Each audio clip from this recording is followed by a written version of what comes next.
অনেকে জিজ্ঞাসা করো যে দিদি কি করে ছবি তোলো, একটা আইডিয়া দাও যে কিভাবে ছবি ভালো উঠবে। সত্যি বলতে আমি কোনোদিনও বেশি এফোর্ট দিইনি। চেষ্টা করি ডে লাইটে ছবি তুলতে, বেশি রোদে নয়, তাহলেই ছবি এমনি ব্রাইট আসবে। আর তার সাথে কিছু সবুজ পাতা অ্যাড করি।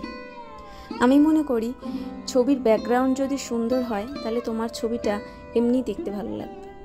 তোমরা আমার সব যোগু দাদার লকেটগুলো দেখেছো, তাই ভাবলাম একটু ক্লোজ ভিডিও করি। এই নেকপিসগুলো এক একটা পরিশ্রমের ফল। এত মানুষের ভালোবাসা পাই, সেটাও এই পরিশ্রমের ফল। অনেকে বলে কি করে আইডিয়া পাও। আসলে কাজটাকে এত ভালোবেসে ফেলেছি, সাথে তোমাদের ভালোবাসা, এসব নিয়েই একটা সুন্দর জিনিস তৈরি হয়। অবশ্য সুন্দর তকমাটা তোমরাই দাও।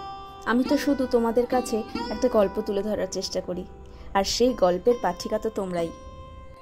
আমার খুব ভালো লাগে যখন অনেকে আমাকে ফোন করে, আমার সাথে কথা বলতে চায় যে কি করে তুমি ব্যবসাটাকে শুরু করেছো, বা তুমি এত একটা এস্টাবলিশড পেজ, তোমার থেকে একটা আইডিয়া নিতে চাই, কথা বলতে চাই। যে কোনো সাফল্যর পিছনে কিন্তু ফ্যামিলি একটা বড় কারণ হয়ে দাঁড়ায়। 2022 পর্যন্ত আমার ফলোয়ার কিন্তু তেমন ছিল না।